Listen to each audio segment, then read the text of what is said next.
presentation. So I'm using multiple monitors. Let me make sure I do this correctly. So, all right. Give me a second here. All right.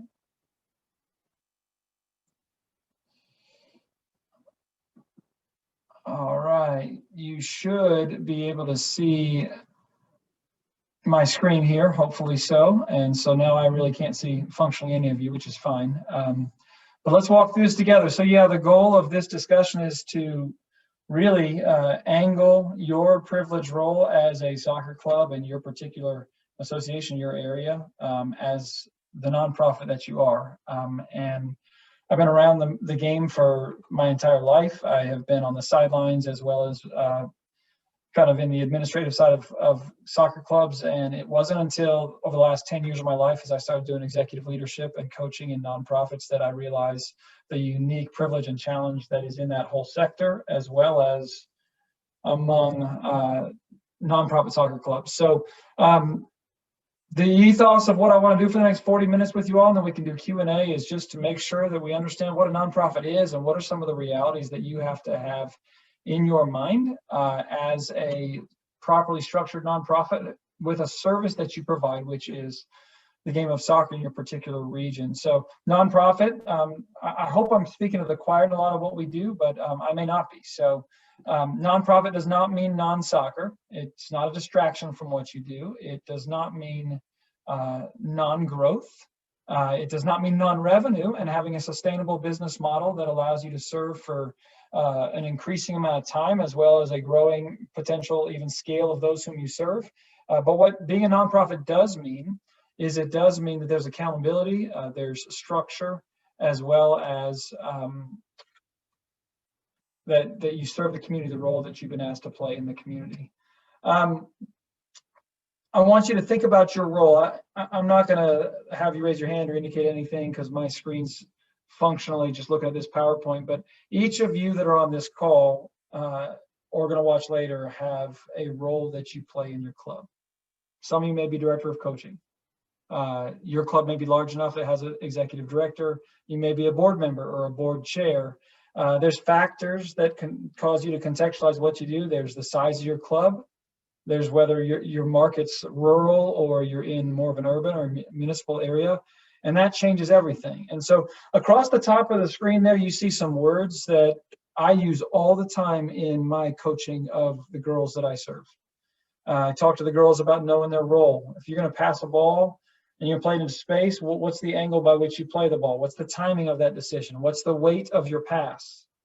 What's your technique and how you do it? And tactically, are you thinking in combination play with units? I want you to do what we can in this conversation tonight to take the same thought as what we love about the match and the game of soccer and think about organizational things. So you have a role to play, or you have a burden based on your role, but it is your angle. Again, you may be a board chair, you may be an executive director or a DOC. And I would like to encourage you, as I talk through some basic things, to really think through what are strengths of your association, what are weaknesses of your association, and what would be your responsible next step, because it'll depend on the role that you've been asked to play. And I'd be happy to talk through more of these things with your particular association in the future. A little bit about me, just real briefly. I've got 6 children. My children are age 18 down to 3. My oldest is a freshman soccer player at Anderson University. And I'm going through the recruiting process right now with my second oldest daughter. She's a junior in high school. She's much bigger and stronger than her older sister. She doesn't care as much as her older sister. So this whole recruiting thing has been enjoyable to experience differently. I have a passion for nonprofit leadership. And again, the last almost 10 years of my life, I've had a role. One of my feet has been in executive leadership or the revenue development side of nonprofits. I'm bivocational in the sense that I also pastor a church in Johnson City, Tennessee. I don't worry too much about public speaking, and I don't embarrass easily. But I want to serve, and that's a part of who I am. So I coach multiple roles in my local club. Tri-Cities United is in Johnson City, Tennessee. I'm the primary coach for our premier young girls team, sort of like a pre-ECNL stage and quality of play. And I also help with the U17 girls so I can be around my older daughter. And that's just more for comic relief for them and to help the coaches that are there. I run a lot. I usually do that all by myself because my life is stressful. I played soccer at Carson Newman University, formerly Carson Newman College. And one of the things that I just would reference on this call is I spent 10 years being an NCAA referee. It started out as a way to stay around the game and to pay for diapers.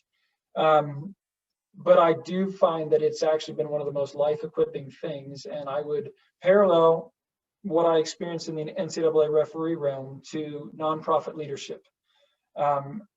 In that realm as a referee, I realized that to do very few things correctly and with an intense amount of focus and passion yielded incredible dividends. I was privileged to pretty quickly get to do high-level Division I games in the Big East and different things like that over 5-6 years period of time, mostly because I was willing to learn from others as well as I took it serious. I was just a harsh critic of myself.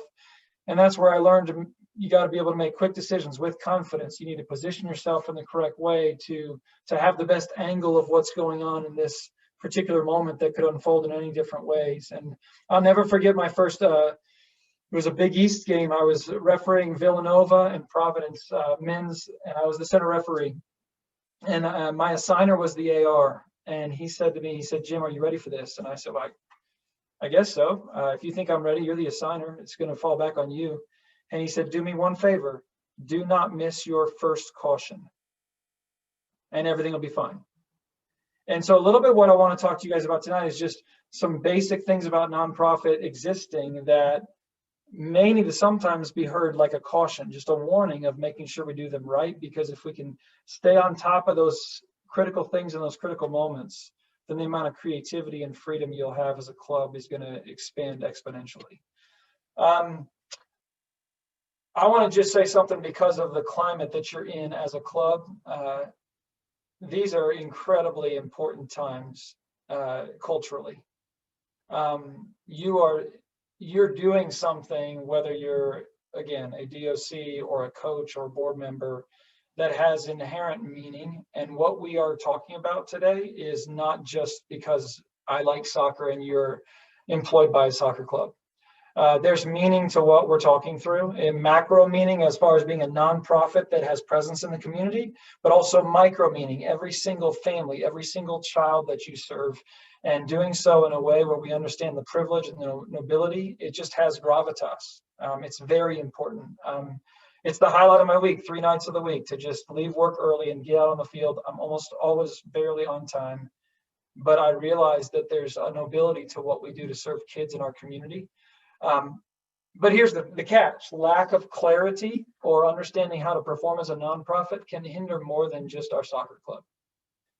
We live in divided times. We live serving children who come from different situations in their family life.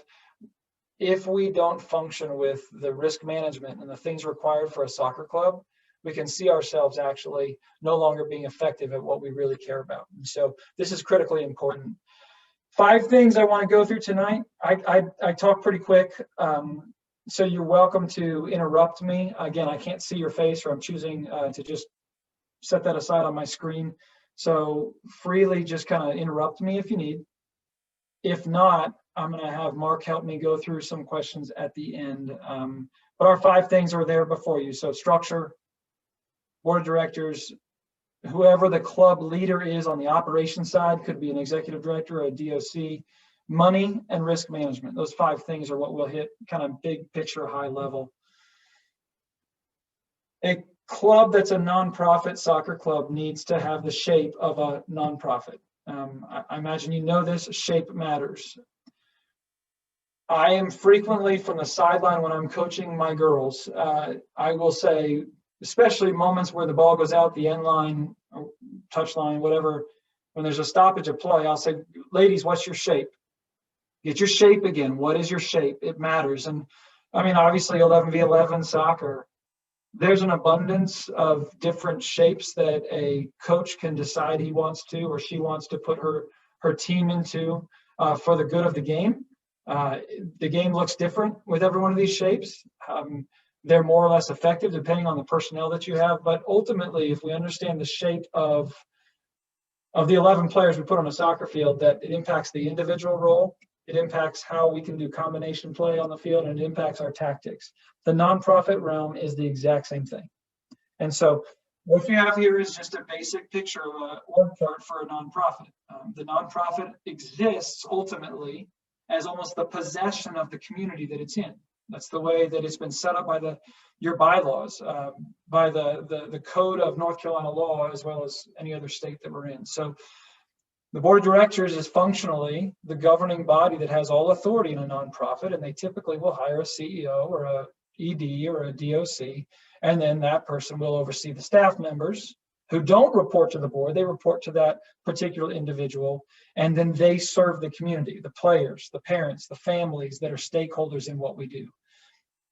Ultimately, that means that those kind of on the ground staff members, or in this case, it could be volunteer coaches or whomever, they have most responsibility in the day-to-day operations, but they have the least amount of authority.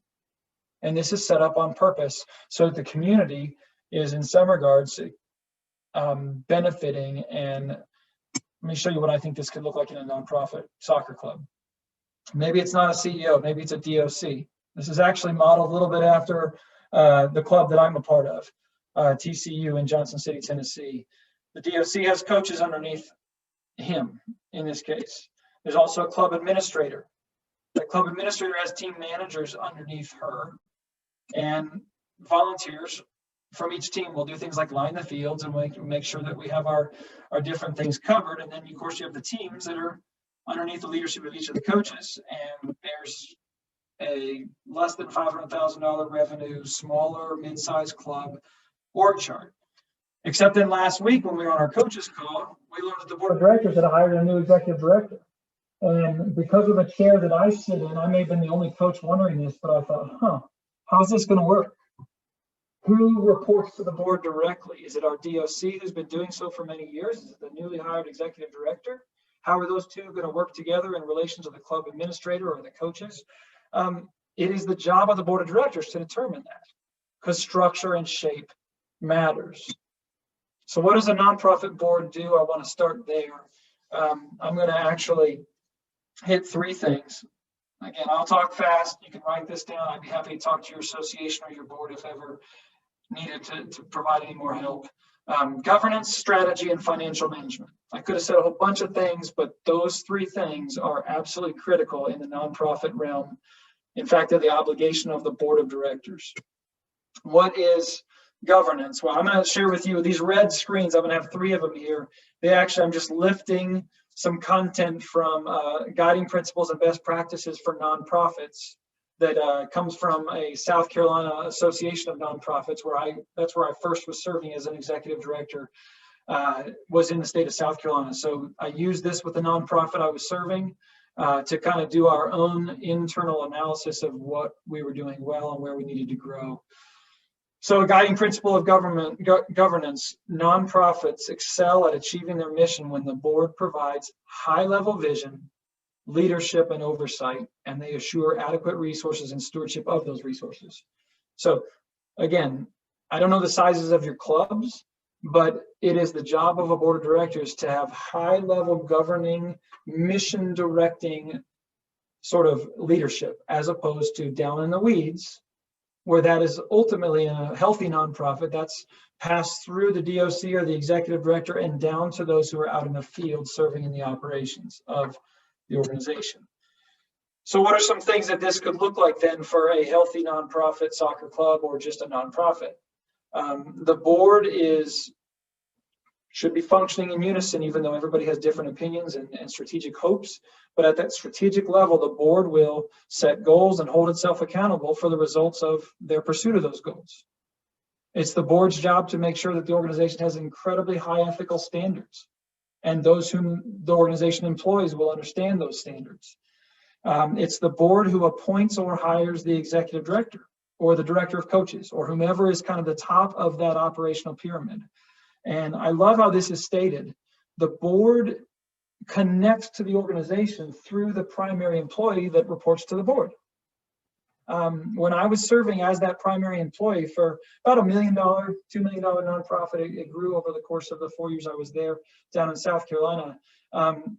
It was a growing understanding that I stood, and it was only my job to stand between the board that gave governance authority and the staff and the volunteers who performed our mission. And that's the board's job to hire the individual that sits in that chair. It's a core element of governance for the board to think about who's on its role. Board members should be recruited and thought about through a deliberate process of where are we strong, what weaknesses do we have, what skills and knowledge do we need to have existing on our board of directors. And I'll talk later in a sec about the privileged role a board chair can provide in relating to the executive director or the DOC to assure that the operational and the governance parts of that institution function with health. Second thing the board does is provide strategic direction. I don't want to spend much time on this, just to say that if a board's caught in the weeds of just the day-to-day operations of a club, there's very real likelihood that no one is talking about strategic, multi-year directional hope. It's just more than likely the tyranny of the urgent is going to keep a board from strategizing and adapting to fulfill their mission over the course of time. Some core elements here. Does your soccer club have a very clearly defined mission, vision, and values? And not to bicker over words or to put together some slide deck that makes you feel very special, like you've got some great statement that summarize what you are, but so that you can be mission true. There are differing missions and visions among soccer clubs. I've seen it happen. I've served as a staff coach in soccer clubs that have different missions, visions, and values. Do your coaches know what they are? Do the parents who send their kids your direction for the sake of development understand? If you're a club that wants to develop the whole person, if you're a club that says we're going to get your kid the college scholarship, if you're a club that says that we're going to do service in the community outside of soccer, again, the sky's the limit, but it's the job of the board to address those strategic directions. The board's strategic thinking should then also be a means by which the board monitors the assessing of changing factors and conditions. For example, COVID-19, major changed conditions. How did your club at the board level give guidance to staff or coaches as to what was the way you could still fulfill your vision and your mission, your values, when you couldn't function as normal? So our club gave some guiding thoughts. We had some videos for our teams to have individuals watch. Different teams did different things. My assistant coach and I, we did Zoom practice every Tuesday, Thursday with a soccer ball in the backyard. That's how we chose to do it. But older kid, teams did not function the same way as that. But was there guidance from our DOC that started at the board level to say, here's how we're going to stay mission true when all the factors just changed? Again, last two comments here. A healthy board is far enough in its trajectory and thinking to be able to set multi-year objectives. It may be with relation to the growth of the number of kids in a club. Maybe that's because work needs to happen at the recreational, the younger kid level, to be able to then have feeder programs that are more effective than what you're currently experiencing in the older club premier level play. I don't know what they are, but it's strategic multi-year goals. And then ultimately, the most healthy boards are helping their organization strategically partner with other entities in the community. It may be businesses, it may be funding related, it may be sponsorships, it may be tournaments, but it's not an island. A healthy nonprofit is not an island.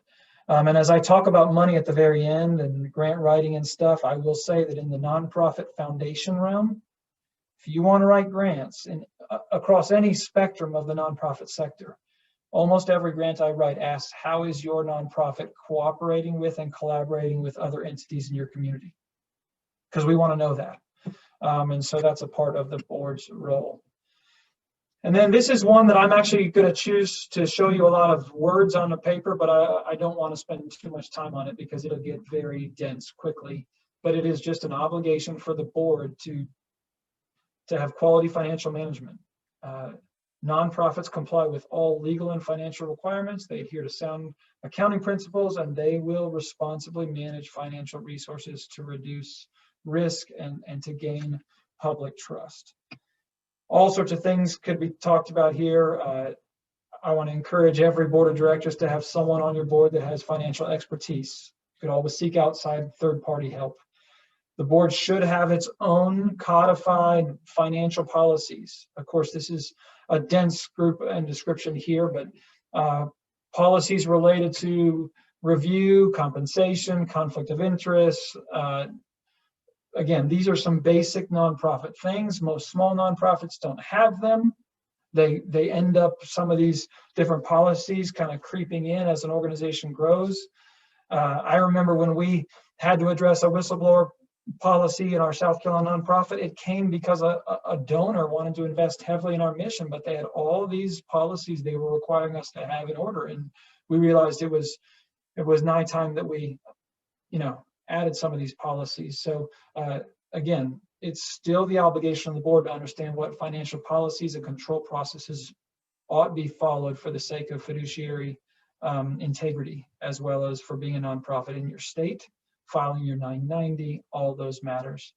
Bottom one there, if you have a club treasurer that pays that, most things are electronic these days, I understand that, but appropriate segregation of duties, analyzing the expenses of employees. You should be analyzing the expenses of major employees or those who have credit cards every single month to make sure that nothing, even on the error side or the fraud side, could be happening, and you should protect those who are valuable resources by having those policies in place. The only time I ever had a major issue with an employee when I was in the executive director chair, it was apparent negligence with financial obligations that was quickly revealed to not be accidental negligence, but it was actually fraud. And segregation of duties was something that our auditing third-party firm that we hired had just said, hey, you're small, and so it's hard for you to segregate the duties. You need to add volunteers who will help you or board members who will help you so that you segregate the duties enough so you catch these kinds of things much earlier. And you protect your greatest asset, which is your team members. So I can go back to more of that later. I'm going to skip these three, but again, just understanding financial management is critical for a board. For a soccer club, what are some things board members need to be thinking about? Well, if it's a small club or it's in the early years of a club, most board members are just the volunteers who care about soccer, right? Getting the board of volunteers, they line the fields, they have the meetings to discuss things, they work in the concession stands. It's the sacrificial servants. But the goal is to evolve into a place where the board of directors do exactly that. They direct, they give oversight, as opposed to getting caught in the operational weeds of the regular functioning of the soccer club. So much so that I would recommend that if any of your board members have volunteer roles that they play in the club, it is very helpful to delineate, is this their board role, or is this because they're volunteering as a regular volunteer for this club? So they're modeling for parents or modeling for others what that volunteer service could look like. The organization I was the executive director of was a home repair organization. And my wife would always ask me, like, are you going out to volunteer and work on these construction projects because you're trying to raise money and there's a wealthy philanthropist that's working there? You're doing so because you're providing risk management oversight? Or is this one of the days you just want to go volunteer? You just want to take one of our kids and go volunteer? It's important, I think, to delineate governance role from volunteer roles that may not be actual board roles. Board focus areas for a soccer club. I say focus areas because your board may not be large enough to have committees for all these. Some clubs are very, very large and have committees, and there may be others that aren't on this list. I'd be curious at the end of the call if there's other different focus areas, but the chair should be focused on the DOC. The chair should be focused on whoever that primary employee is, the relationship, supporting them, developing them professionally, and being an advocate for them with the board. Obviously, it needs to be focused on finance. You may have a need for your board to have focused on tournaments or events, revenue generating events. Your board may want to have an individual or even delegating out to volunteers in your club. How can we get sponsorships? But we're going to have an eye on that. risk management, which is one of the pillars I'll talk about in a bit, marketing in the community, strategic planning. Not everything has to be done in a board of directors with a committee of the whole. It's important to be able to divide and conquer. One of my personal recommendations, and I've talked to our own DOC about this, is I think it could be wise for a board of a soccer association that has to deal with parents, and parents are just the worst sometimes. And I guess I'm one of them. I hope I'm not one of those parents, but there's always a situation to resolve. Does your board have a process by which those situations where the parent with the largest, loudest voice with the most intense demand doesn't get to go to the top of your DOC's pile every day that they call?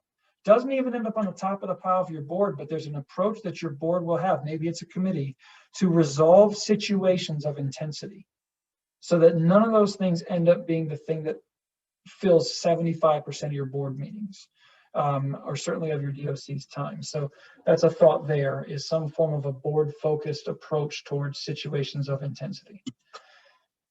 All right, so I'm flying here, hang with me. Third thing I want to say is structure, board of directors, and what about the role of the executive director or the DOC? We have to factor in the primary employee of a club may be part-time. I understand that. That person may not even be a paid employee, may just be a volunteer. But if you're a nonprofit, you have a person in that position, and we have to factor that in. What are the top 6 things I would just emphasize or mention? If you are that person, or you have that person's number one responsibility is to instill confidence in the board that has hired them to fulfill the job description they've been hired for. The primary audience for an executive director, when I was one, is the board of directors that I reported to. They are ultimately responsible for the organization. And if they give me focus areas, that they should be the primary group of people that I'm seeking to convince them that they can have confidence in my ability to carry out my task. Second thing, and I think this is huge, it is it's a big thing in our smaller soccer club. It's a huge thing in the nonprofit realm. Uniformity. Every coach that works for your club has different personality. They communicate differently. Their tone is different. Do you have, as one of the goals for your DOC or executive director, that each one of the teams in the different age groups at the different levels will have a uniform style approach that fits the culture of the club, that it's not an absolute red experience over here, blue experience over here, just to use colors as an example? Do your team managers, when they send emails, have a similar sound or tone of writing if they send emails to your team before a season? Do the coaches communicate differently? Is conflict resolved with uniformity if there's a parent that wants to approach a coach after a match? That's a critical role for the executive director of DOC. I said focus areas. Sometimes the board of directors should and will give to their primary employee focus areas where the club needs their energy and attention. These issues need to be really clarified, and they need to rise to the top for that individual. When I was first hired to serve as a nonprofit home repair executive director, I was given 2 focus areas. Basically, come hell or high water, no matter how we do, there's 2 areas that we need you to help us focus. We need revenue increase, we need a diversified revenue stream, and we need risk management fidelity. The board of directors was concerned that the organization didn't have enough cash flow to make it, and they were concerned that they might get sued if they don't take care of their volunteers or do construction in a proper way. That was it. Of all the things I had to do, those were the 2 primary ones that I had to let be at the very top of my pile on a daily basis. Does your DOC or executive director know if they have those focus areas, and what sort of the timeline is for reporting back to the board progress in those areas? Fourthly, I would encourage every executive director or DOC to not allow the tyranny of the urgent to distract that person from their role. And this is not just a soccer club issue. This is every single nonprofit because of the nature of our structure. How do you do that? Well, I would recommend concentric circles. And I've talked to our DOC about this. Who's in the center for a DOC or executive director? The board that he reports to or she reports to. What's the next concentric circle? The staff that reports to the ED or DOC. And then you have coaches and managers. Then you have parents. The challenge I think that I've seen in the nonprofit soccer realm, or just for soccer clubs in general, is that oftentimes it's the grumpy parent or the stressed player that has fastest access to a DOC or executive director. And I would encourage most DOCs to think through what's the priority pile, because my phone doesn't stop ringing and my emails don't stop coming in. There's always a problem. There's always a challenge. How do I respond properly? Now, our board chair is on this call, and so I'll be careful what I say. I'm really thankful that he is for my club here in Tennessee. But I was talking to some U19 players yesterday, and they said, hey, I had to text our DOC about something. And he responded right away. It's usually 4 business days before I hear back from him. Well, the reason for that is he's just got so much data coming at him. I want to encourage board chairs to work with their DOC or their ED as to prioritizing who gets responses when, and that will help tremendously. It's the job of an ED or a DOC to provide the care of all staff and coaches that report to them. If your coaches are volunteer, that's really hard.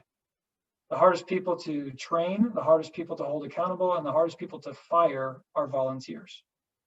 But it's the job of a DOC or an ED to come up with a process of caring for staff. And then what I would put sort of kind of at the end of the 6 things, but still important, is your primary employee usually ends up being the face of the organization and the community. So how does the community see the club?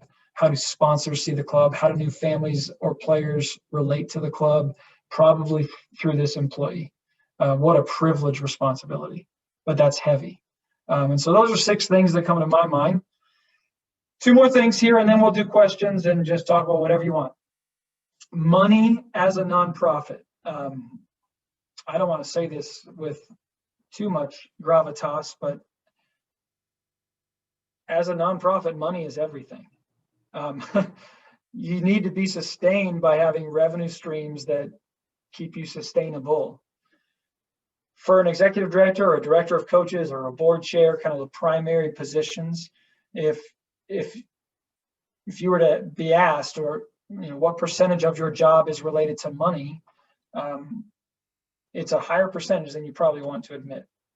When I was being interviewed to serve as the CEO of that nonprofit, my father he's a businessman. He was in the C-suite for his for-profit corporation for his entire career.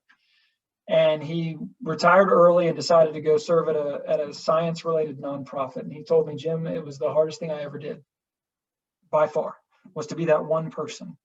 And so when I was being interviewed for that CEO job, my dad said, make sure you ask the board of directors what % of your job they think is related to revenue. And then double whatever they tell you.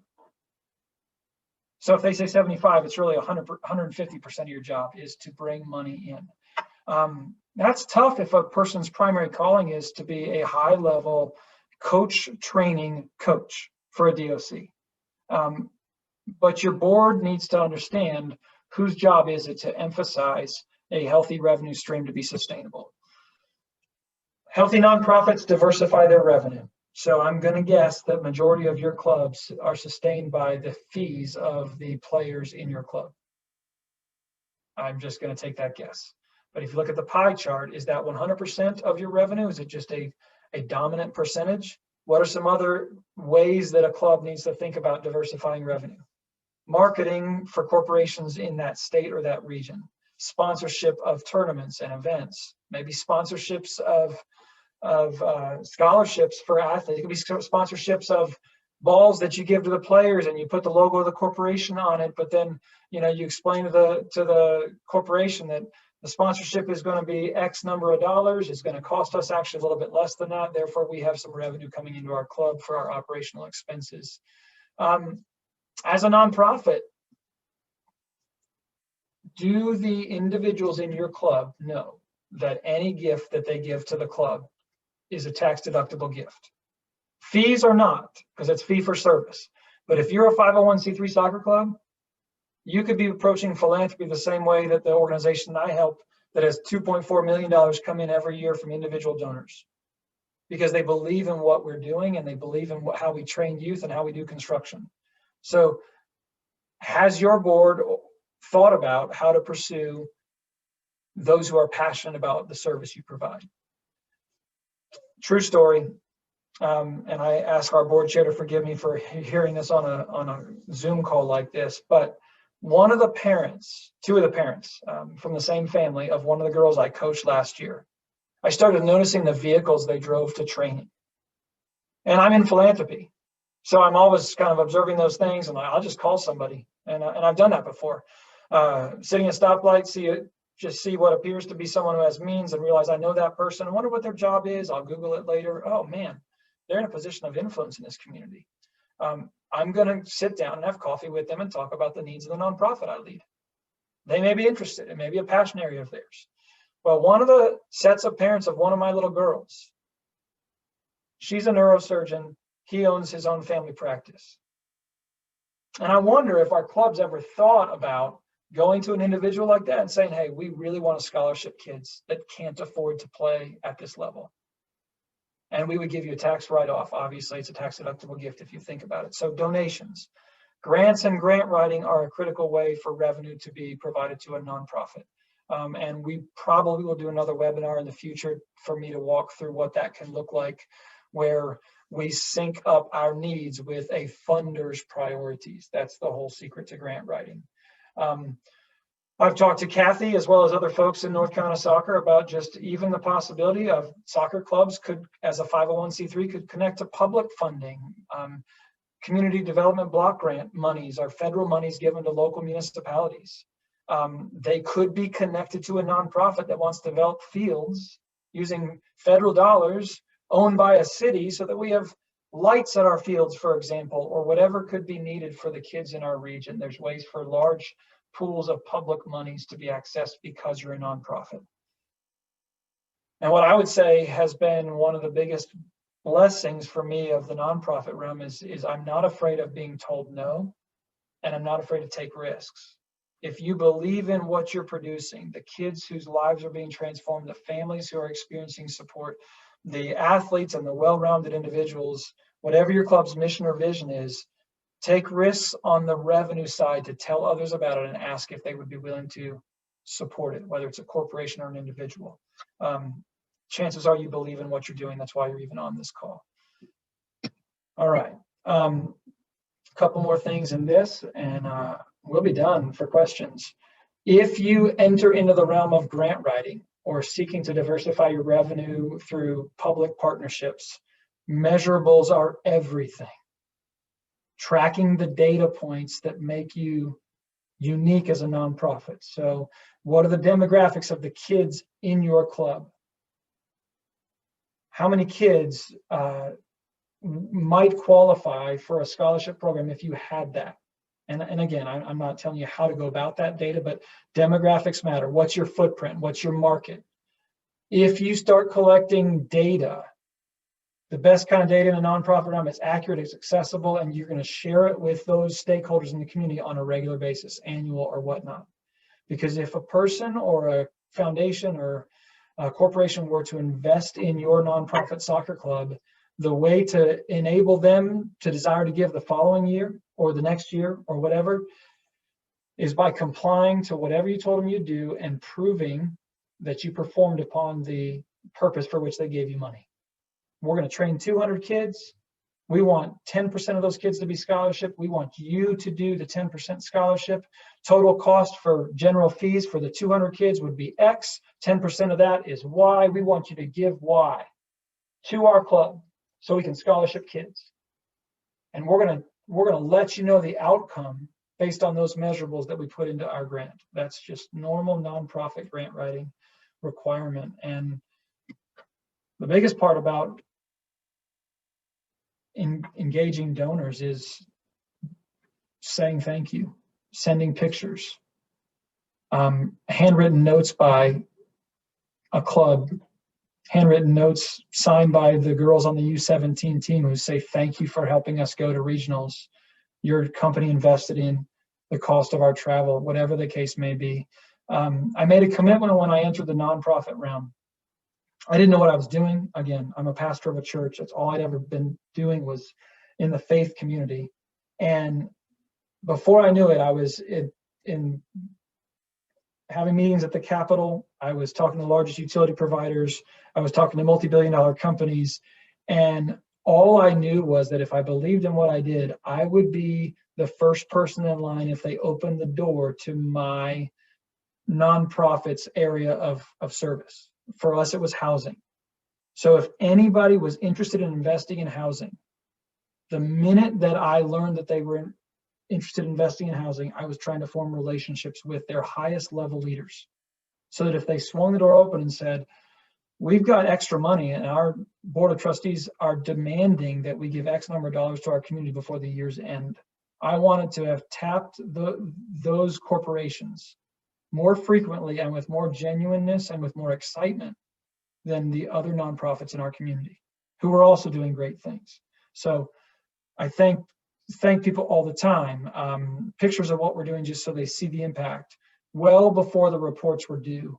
That's a critical thing toward future increased revenue as well as diversification. All right, very last thing. Give me about 4 more minutes and then any questions. Risk management is everything for a nonprofit.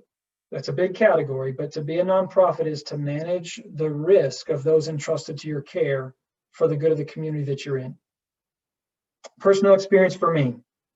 Again, I was hired and given these are one of my focused areas was risk management. We did volunteer construction with middle and high school kids doing home repairs across multiple states in the Southeast. That's what our nonprofit did. And we realized that we had a form the parents would fill out, parent permission form, just basic hold harmless type document. But we had a place where the parents would provide their initials if they did or didn't want little Johnny to use power tools, if they did or didn't want Susie to be up on a roof. Of course, the roof was low, it was a certain pitch, all that stuff. Well, we were new to the community because I had just gotten this job as the nonprofit executive director and my children were forming friendships, and I went to go pick my daughter up at the home of one of her new friends. And polite father asked me all sorts of questions, where we moved from, who I was, where I worked. As soon as I said the name of our nonprofit, he said, "Can I tell you a story?" He said, "I signed that document that said that my daughter was not allowed to be on a roof and was not allowed to use power tools. And she was so frustrated with us. But if we were going to let her go on this summer construction mission trip, that's just how we were going to be. She was young. She'd never been around tools before. This was our obligation." He said, "I'll tell you what." She came back, got off the van, and the first thing she told me was, "Dad, I'm super good with a nail gun on a roof." She just didn't like her parents' counsel. What she didn't realize is her parents had signed a document that had legal weight for us as a nonprofit. So here I'm meeting this father, super awkward, and he says to me, they didn't realize her dad was a lawyer. What we ended up doing was we went with wristbands that were associated with the parent permission. Even adults had white wristbands so that we could help the kids understand that if a stranger walked up on one of these work sites and didn't have a wristband on, then that adult was not supposed to be there because minors were involved. I could just go into story after story of nonprofits that have no longer existed because they didn't focus on risk management. Risk management includes things like fiduciary controls. You are a youth soccer club, you are dealing with minors. Do you have policies, and do you hold accountable your staff for following policies related to the safety of these kids? Obviously, COVID-19 has caused for policies to happen. Do you assure that they're being followed? Are you aware of the risk if you don't follow some things? Do you have policies to manage sort of the risk of the grumpy, cranky parent who doesn't seem to think that they're one of many? They want to be the most important person in your ear. Have you helped your coaches manage that risk because the culture of club may be at stake? When I travel with the teams that I coach for tournament events, I'm aware that while I'm almost always with my family, I am a coach, and I'm a coach in a hotel with kids from my club. that's just an example, because I'm always thinking in the risk management realm. Our club, I don't even know if they even need to, but they've never given me instructions of how to be when I travel out of town with my club. That's an example of just once you start to think with a board of directors having risk management as a central obligation, risk management things will show up everywhere. And so that's just the last thing I wanted to mention is a healthy nonprofit needs to understand that its board of directors as well as its primary staff are obligated to manage risk, because something great like soccer and something really great like training kids can cease to exist, and it has, and that's unfortunate. And we don't want to see carnage and individuals get wounded or hurt. So last night a situation happened, and this will be my last story. I was with the under 17 girls with my daughter Maggie, and one of the girls wasn't performing well, out of sorts, quiet, didn't look very sullen. The other coach that I was with pulled her aside, found out that she's not been sleeping or eating, and kind of got on her case because she's a quality athlete, and just said, you can't treat your body that way and then come out here and do what we expect you to do, and you can't perform well at school, so I'm going to have you sit out the rest of practice. You can go play in the goal when we're going to do scrimmaging. And it just obviously broke the countenance of this girl. And so while we were giving instructions on the final portion of our training, the other coach that I was with, she said, Jim, I want you to take the rest of training. And she pulled this young girl aside. And I won't get into details, but I will say it's related to mental health and depression. That's an example. Obviously, we know about concussions. Obviously, we know about caring for the, sexual predators and things like that. We all should be going through that.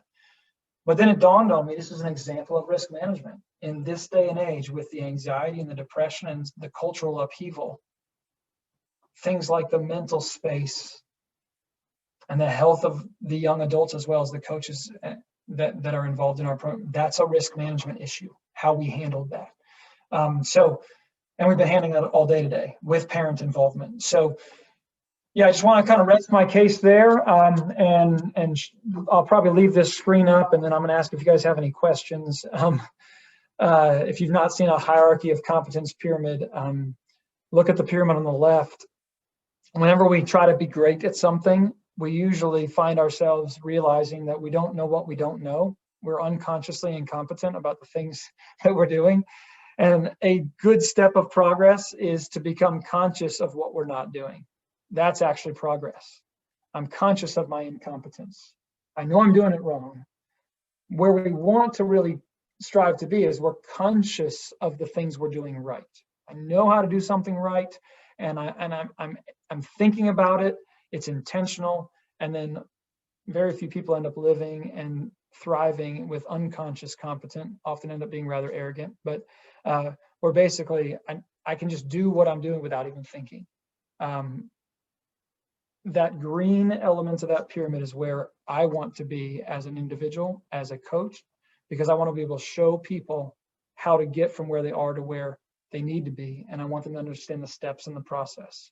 I don't ever want to be unconscious of the steps in the process. So if you're as serious as I imagine you are, because you're on this call about a healthy nonprofit, maybe that pyramid will help you think through some of the things that I've just dumped at you in the last 45 minutes. All right, so I'm going to stop. And I'm going to ask if you've got any questions of any kind. And I'm going to actually try to see you all again here.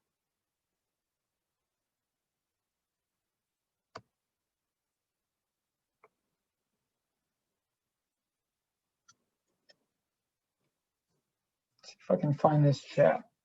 Man, you've been looking at my face the whole time. I just saw it again. All right. Scott, you've asked, do I have an example of a good onboarding process for board members? Inside of a soccer club, I don't. But I know that when I would onboard new board members in the construction nonprofit, the selection of them was really the joint effort of myself and the board chair. So names were kind of given from board members to the board chair and myself, and we would go and meet with that individual take them for coffee, take them for a meal.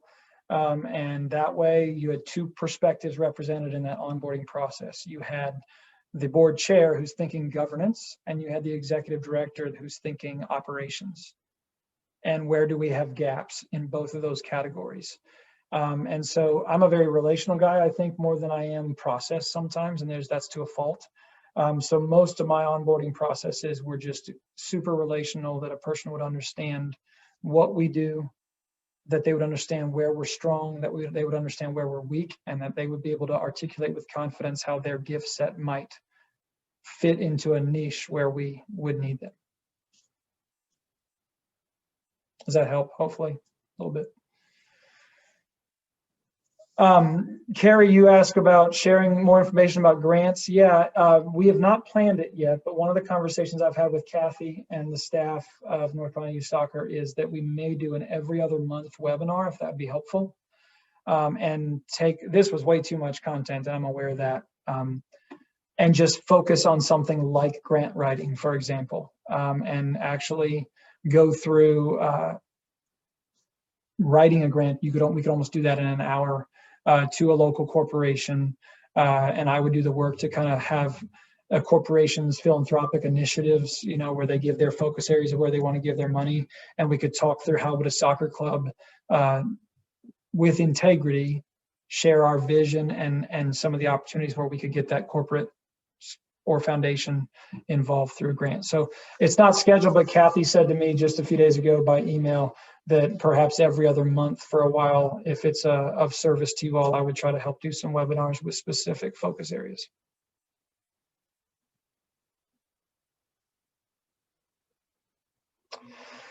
Brian, you asked about optimal thoughts for a nonprofit board. Well, if you're the chair of the board, then the more the merrier. Brian's our board chair. Great question. 12 to 15 just is something that's my gut answer. It depends on the skill sets. Well, I say 12 to 15 because that was my experience was south of 12 when I first came to the home repair nonprofit I was at. It was just not enough people to function healthy with some committee and focus areas because people were being tapped in too many areas and they were exhausted. 12 worked well. When I transitioned to the role I'm in and I was leaving that nonprofit, we were seeking to increase the number to closer to 15 for the sake of dividing labor and adding experts. So the way that we actually made that decision was we decided areas where we were weak and we went out and looked for those individuals. And in the case of a soccer club, I imagine they are there on the sidelines as a parent. I learned, again, back to my story as a coach, I'm always hunting people down through their, whether it's social media or whatever. I learned that one of the girls, her father is the chief operations officer at probably the largest bank in our region. He's the quietest dude. He's always there at practice. He just sits there.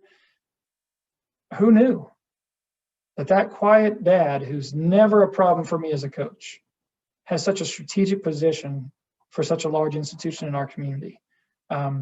Another dad that's on the team I coach is the chief financial officer for by far the largest corporation in our region. I don't know if they have tens of thousands of employees, but not far south of that, all across the world. He never said a word, but he's the CFO. He could give counsel to a board, or he could serve in a strategic way on the board, but the board needs to be thinking about how to pursue someone's expertise who's right there, a needle in a haystack, but is in their haystack.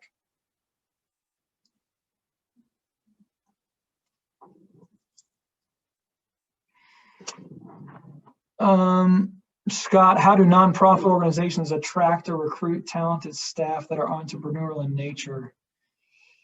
Yeah, and nonprofits are somewhat averse to reward entrepreneurialism.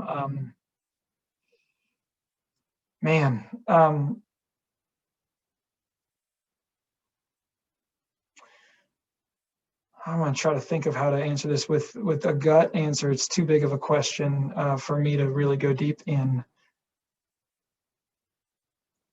When I was in the nonprofit realm, I first started we had a natural disaster hit our community. The floods hit Columbia, South Carolina. I was there. I happened to be the executive director of a home repair nonprofit, and we saw our capacity basically triple in almost 2 weeks' time. So we just grew super quickly. And at first, I tried to fill roles based on the need. So I knew I needed a construction manager. I knew I needed somebody that had, and very quickly I realized that what the nonprofit realm needs the most is seller doers, is the entrepreneur person you're mentioning, because that's the it factor. Self-motivation, creativity, obviously needs to be capable of being held accountable. But what I would encourage you is there can be incentivized employment things, potentially, but I would think that job description is everything for nonprofits. I say I'm looking for a volunteer coordinator, for example, or I say I'm looking for a club administrator. What I'm really looking for is someone who's a great communicator, someone that other people love to be around, someone that engenders trust when they talk to people, and someone that gets bored if it's monotonous, because they're going to find new ways for us to do things better. So creativity became the primary thing that I was looking for in anybody that was going to report to me. And it makes it a very exciting environment to work. But again, that has to start with governance and accountability, because you put a bunch of creative entrepreneurial people together and they're going to be like cats. So structure's everything. What's your shape? All right. No, that's a good question. It's okay for the tough question. Let me say one other thing, Scott, and I know you can cut me off when we need to, Mark. There's a nobility to what we do if we're in the nonprofit realm. Basically, most people aren't in it for the massive paycheck. There's a nobility to it. There's something beautiful. There's a service we're providing because we care. The danger of that is nobility can sometimes cloud judgment, and we can be very inefficient because we feel good about what we're doing. And I would argue the opposite.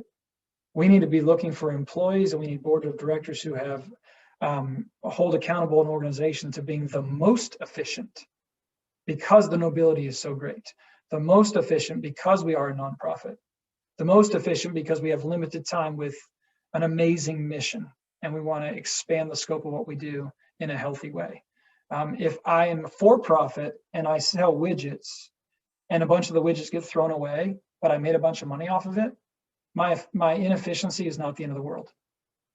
But in a service providing nonprofit, looking for those entrepreneurs for your staff, they're going to help you do it better, with more vision and mission consistency, is really what you want to be looking for in employees.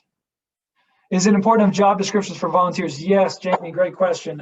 I meant to say that also in the uniformity part for your executive director, your DOC. I would give every coach the same job description. I would give every manager the same job description. It needs to be written, and there needs to be some measure by which the board is able to say, now, which of our managers did a great job representing our club with other clubs? Which of our managers, and you've seen it, I'm sure you've seen it. Some of our managers in our clubs, that's that volunteer role of helping get the schedule right, helping remind players about practice, jersey color, all that stuff. There are some managers who are just brilliant at what they do. There are other managers who are a part of that team's stressful situation that always works its way back to the DOC. But if there's no job description for the manager, if there's no performance review for that volunteer role, then unfortunately we end up with that same volunteer manager managing that team next year because no one else volunteered. But we're going to perpetuate the trial. So super important, Jamie, good question, to have job descriptions for volunteers. They don't have to be long, but it enables measurable accountability.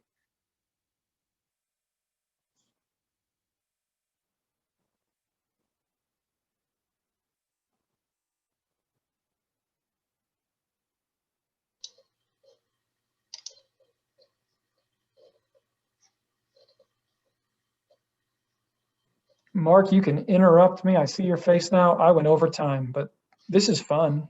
Oh, that's great. That I think it was a great talk. I really appreciate it.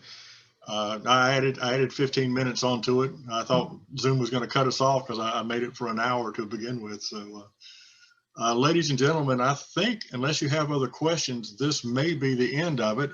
We'd like to thank Jim Powell for the great talk. I thought he did a really good job, and I learned quite a bit. And we will have this video posted on our YouTube channel sometime tomorrow.